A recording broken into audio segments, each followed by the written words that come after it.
He spun around 3 times, then 3 times more.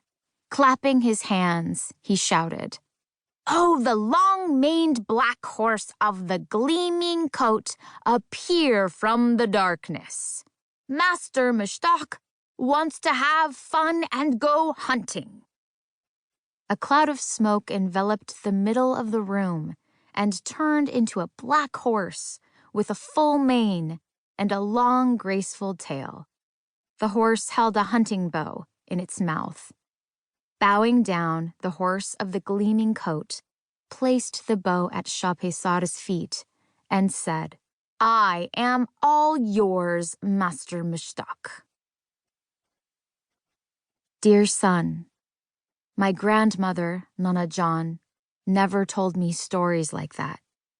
In the stories she saved for me, there were no genies or magic wands to make my dreams come true. My stories were populated with wild monsters like Baba Ngorgori, Barzangi, Mardazma, Dokhtar Khor, and hundreds more. My grandmother had more monster stories than beads on her tesbih. The purpose of her stories was primarily to keep me from playing with boys, cutting my hair, wearing short skirts, climbing trees, talking to the neighbor girl over the wall, laughing out loud, and ever arguing with Nana Jan.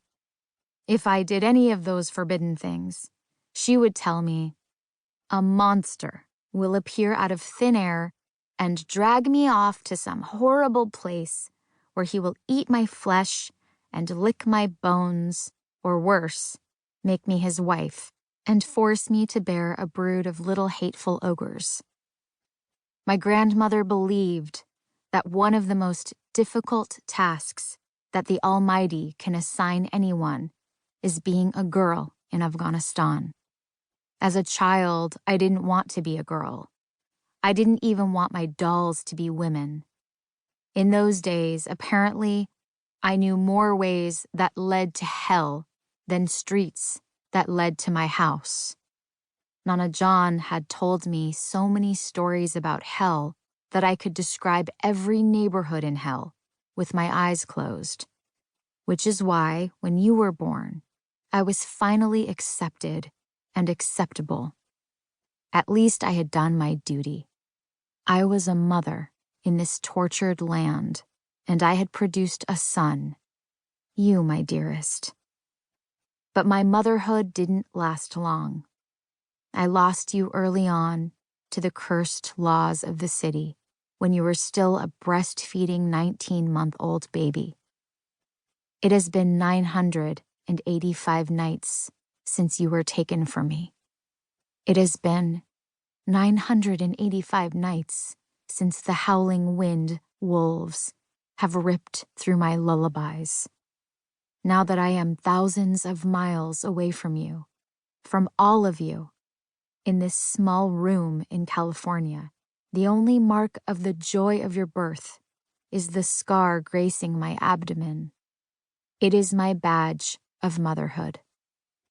I heard that they've asked you about your mother and that you cried when told that your mother is dead. Do not believe them. I haven't died. I am living a life of exile in a place that has its own beauty, its own laws, and its own problems. But to my eternal pain, it does not have the most important element of my being, of my soul. It does not have you. 1. Bread and bullets. Afghanistan is the land of invisible bullets and the land of a death foretold, the land of doomed destinies, and the land of dejected and disgruntled youth, waiting forever for dreams that will never come true. This is how Madar, my mother, Ansari, and Nana Jan, my grandmother, Firoza, described my homeland to me when I was barely 4 years old. In their eyes, Afghanistan was divided between the Russian occupiers and their